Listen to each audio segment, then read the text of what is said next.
Bismillaahi Raxmaani Raxiim.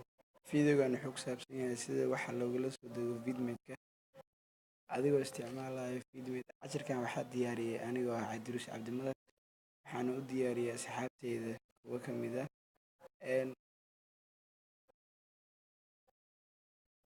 Okay, vidmate-ka marka imaatid vidmate-ka waxaa ku jiro YouTube, Facebook iyo WhatsApp iyo waxaas. Marka waxa aad u baahan tahay inaad soo dejisid meeshan serjiga ay ku qorantahay ku dhufanaya. Waxaa qoraysaa wixii aad soo degsan lahayd.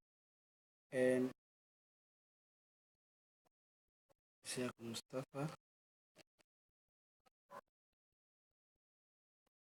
Mustafa oo kale. Okay, markaa qortid YouTube-kaas ayuu wuxuu ka soo saarayaa alaale intii qadka ku jirto oo Sheekh Mustafa ayuu soo saarayaa. Sawirka waqtiga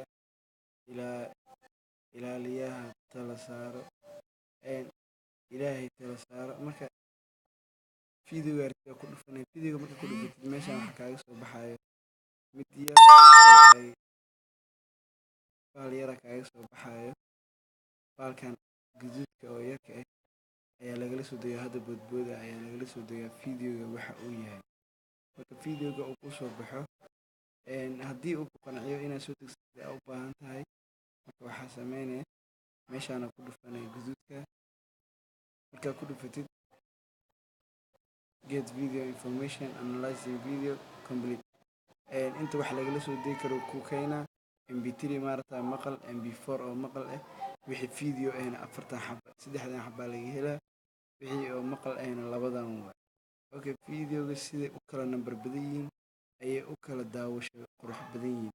360 waa 19 MB, 10 MB, kan kalena 3 MB. hadda 3GB waa kan caadi middle waaye, kana ugu fiican. Marka sheyga aragtida ku dhufanay download meeshaas ay ku qorantahay gaduud ku dhufanay waxa uu bilaabaa inuu soo dejiyo fiidiyowgaaga. Okay.